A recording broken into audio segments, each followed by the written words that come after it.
एक समय था जब हमारी दुनिया में डायनासोर का राज था। डायनासोर ने काफी लंबे समय तक धरती पर राज किया। इन दैत्याकार डायनासोर ने करीब 14 करोड़ सालों तक इस धरती पर राज किया। इन डायनासोर की कई 1000 से भी ज्यादा प्रजातियां थी। इनमें से कुछ शाकाहारी थे तो कुछ मांसाहारी। ये उस समय के सबसे सफल जीव थे। लेकिन उसके बाद क्या हुआ? डायनासोर कहाँ विलुप्त हो गए? आखिर वो कौन सी घटना थी जिसने इनका नामो निशान मिटा दिया? तो चलिए जानते हैं। दोस्तों, इसे जानने के लिए हमें करोड़ों साल पीछे जाना होगा और डायनासोर के उस अंतिम दिन को करीब से देखना होगा। आज से करीब 6.5 करोड़ साल पहले धरती पर मौसम आज के जैसे ही सामान्य हुआ करता था। चारों तरफ पेड़ पौधे, सूरज की रोशनी, समुद्र से आने वाली ठंडी ठंडी हवाएं और चारों तरफ डायनासोर के चिल्लाने चिंघाड़ने की आवाजें। जब ये सारे डायनासोर की प्रजाति बड़े ही आराम से धरती पर अपना जीवन बिता रहे थे, तभी अचानक 10 करोड़ साल पहले एक छोटा एस्ट्रॉयड का टुकड़ा जो सुदूर अंतरिक्ष से आ रहा था, वह पृथ्वी से लगभग 20 करोड़ मील दूर मंगल और बृहस्पति के बीच बने शुद्ध ग्रह बेल्ट में घूम रहे एक बड़े एस्ट्रोनॉट से टकराता है। इस टकराव से उस बड़े एस्ट्रॉयड की दिशा बदल जाती है और वह क्षुद्रग्रह बेल्ट से निकलकर सीधे पृथ्वी की ओर 22,000 मील प्रति घंटे की रफ्तार से बढ़ने लगता है। जब यह एस्ट्रॉयड पृथ्वी से 3,84,000 किलोमीटर की दूरी पर था, तब धरती से शायद डायनासोर का अंत ना होता, क्योंकि ये एस्ट्रॉयड पृथ्वी के उपग्रह चांद से टकराने वाला था। लेकिन कुदरत को कुछ और ही मंजूर था, इसलिए ये बड़ा एस्ट्रॉयड चांद के बहुत ही नजदीक से गुजर गया। 40 किलोमीटर के व्यास वाला 2 ट्रिलियन मीट्रिक टन का ये एस्ट्रॉयड प्रत्येक सेकंड के साथ साथ धरती के करीब बढ़ता जा रहा था।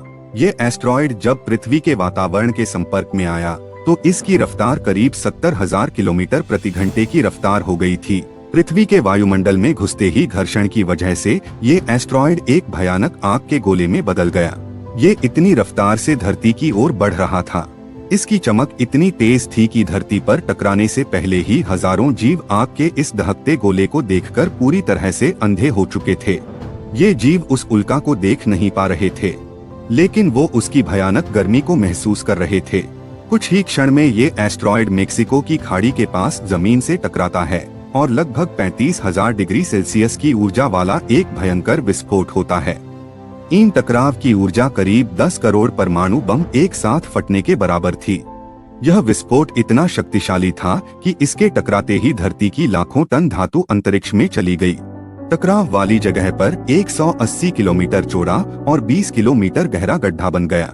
विस्फोट के कारण इस गड्ढे का सारा मेटल और पत्थर आसमान में धूल के बड़े बादल में बदल गए। 16 मिनट बाद जमीनी टकराव की वजह से धरती के अंदर चारों ओर 111 की तीव्रता की भूकंपीय तरंगें उठने लगी।